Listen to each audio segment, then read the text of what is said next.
Well, I've seen it all now. Scary lemurs, baby lemurs, posh lemurs, sporty lemurs, ginger lemurs, well, till quite recently.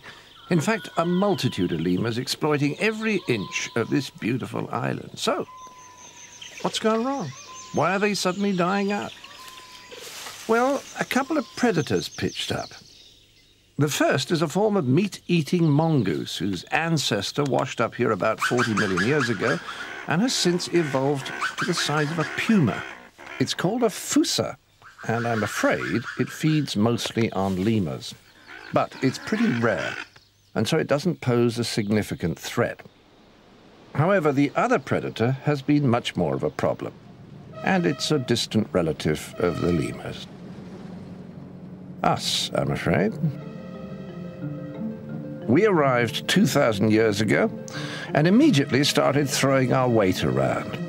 Because competition had forced us to develop such large brains, instead of having to adapt to suit our new habitat, we were now smart enough to adapt our new habitat to suit us.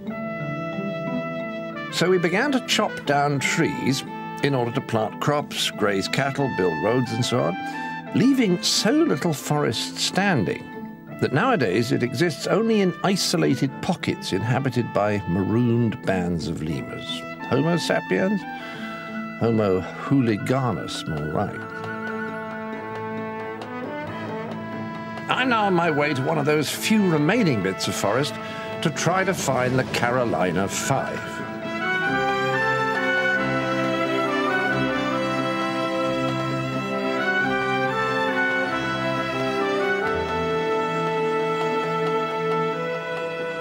And I have to say it was with a twinge of apprehension that I found myself leaving the last vestiges of so-called civilization behind.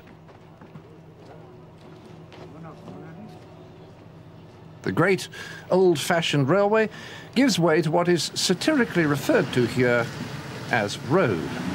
But to be fair, bits of it are, though most of it isn't. As we headed further and further into the middle of nowhere, the track eventually became impassable, and I had to continue on foot. Fortunately, the project's American director, one Charlie Welch, who's been working out here for 10 years, was there to greet me and to lead me up to the camp. Okay, let's see if I can get out of here without banging.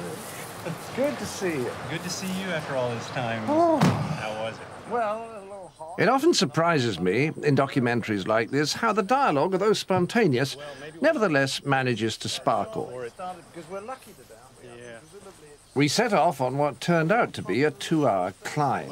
It was getting hotter, and the humidity was 90%.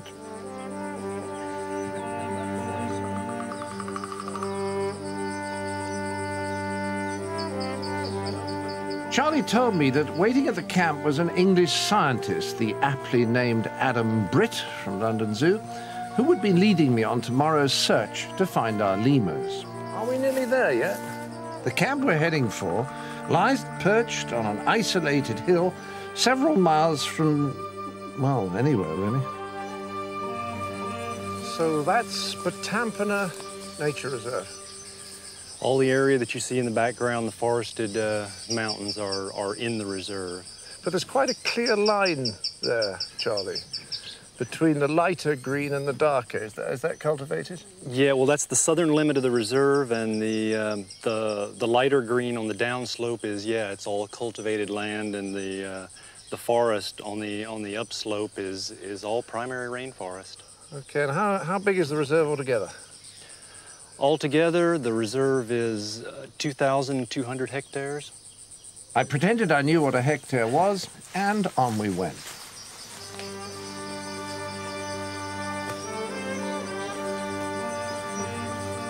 This really is the end of the earth, and I thought Weston-super-Mare was remote. By the time we arrived at the camp, it was almost dusk. My dodgy knee was hurting, and the rest of my legs were going on strike, as were my heart, lungs, and body cooling system. Waiting to greet us was Adam Britt. Surprisingly, He'd forgotten that scientists are supposed to wear long white coats. You made it then. Just. I can't say the last half hour. Yeah, sure. Adam's been up here for 9 months now, so he's pretty well acclimatized. Yeah, Anyway, absolutely. Show you to your luxury accommodation. Sensing my obvious need to try not to die, Adam offered to delay any discussions about the lemurs until I'd had a rest. The camp, which has been Adam's home for the last year, is like a model African village, so perfectly simple and pretty, it hardly seems real. But it's a very real existence for Adam's wife, Kerry, who said goodbye to family and friends in Britain to make a home with him out here in the rainforest for the next 3 years. It was tough today. 3 hours of driving, worst roads I've ever seen. Parts of them are fine, and then you come around the corner and there are these little mini lagoons, and you go down into one, and down into the next.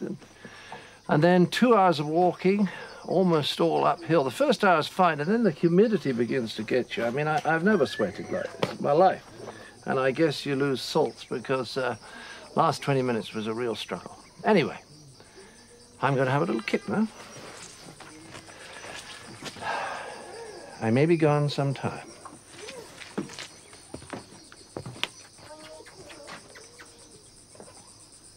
Well, at least there's something for dinner.